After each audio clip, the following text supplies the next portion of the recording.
Jak święty Urszula trafiła do Żarnówca. Gwes znaje ta rozmaite historie o eledzach, chterne łeddele swoje ziece dla weźnie misji. Kto sumar zawelno ta kraju, inny poswiancywy sa dla dobra blescich. A je, łepłewim wam adzyso legenda, łedzyrszciem dzewciancu, jaci do końca swojego ziece były wierny błegu. Przedkłe zdarzyło sa baro dywno temu. Tak dywno, że nikt nie rozmieje dzysu rzeknąc, w jacich latach zieła naja herojka. Zwała sa Urszula. Była princeską, córką króla Brytanii. Nie lubiła, kiedy ktoś robił innym krzywda. Widziała, jak rycerze, chterne wrycają z pobitwów, są renione i baro cerpią, a tej sej umierają. Obiecała co, że jak kiedy złostunie królewą, to nie dopuszczę do strasznych łejnów. W zumku, w jakim mieszkała, była królewsko kapleca. W niej Urszula sa często tacyła.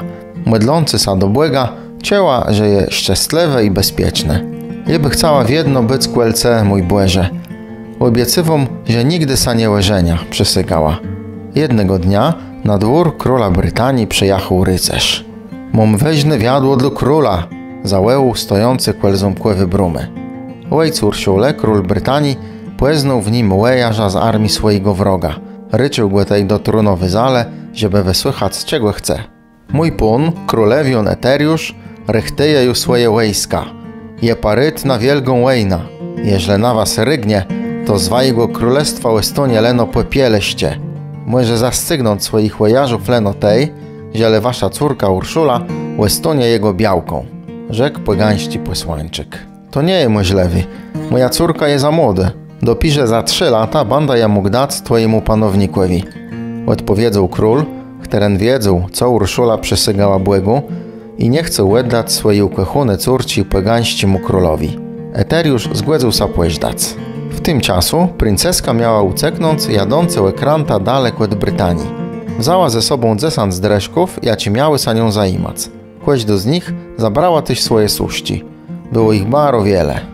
Jednego dnia mocny sztorm porwał ich ekranty i przeniósł je do ustcy Życi, co sa zwie Ren.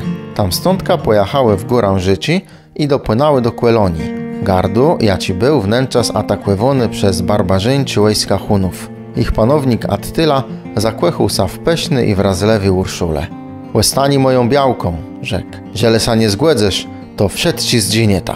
Urszula odrzuciła jego prośba i Attyla kyzył zabić wszystkie dziewczęta raza z princeską.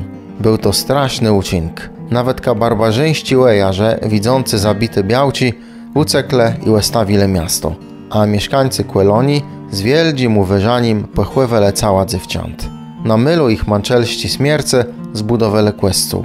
O historii i cierpieniu Urszule gdyle wnętrza zbłęduj wszyscy w Europie. Chutko została uznana za świętą i przez długie lata była symbola wiary w Błega. We wiele krajach ledze młodlele Sadonii wierzące, że dzanka temu będą tak łedwyżne i wierne Błego jak Urszula. Niejedny chcele ja mieć krótko se. W bogatszych kościołach były usadzywane wyrtne relikwiarze, byle wkłydele nydzi i cała. Była to tedy nadzwykłewo relikwio, jaką wszyscy miele we wielkim uwyżanim. Cysterci w klasztorze w Żarnówcu na Kaszebach, ciej budowały dla se kościół, dały mu wezwani Najświętszy Maryi Panny i Święty Urszule. Sostry chciały mieć w swoim klasztorze relikwie te znane święty. Wiedzały tyś, że są mystrowie złotnice, które rozumieją robić snyży relikwiarze. Udbały so, że ten, co my stojec w ich kościele, mdze piersnicą Święty Urszule, z łagodną twarzą, z długima kurzowanyma włosama, zdobioną wyrtnyma kamama. Mające snyży relikwierz i relikwie święty princeści z Brytanii, cysterci cięły, że jełe na ich towarzyszką. Chroni, wspiery i zastywie se za nima przed samym Błega.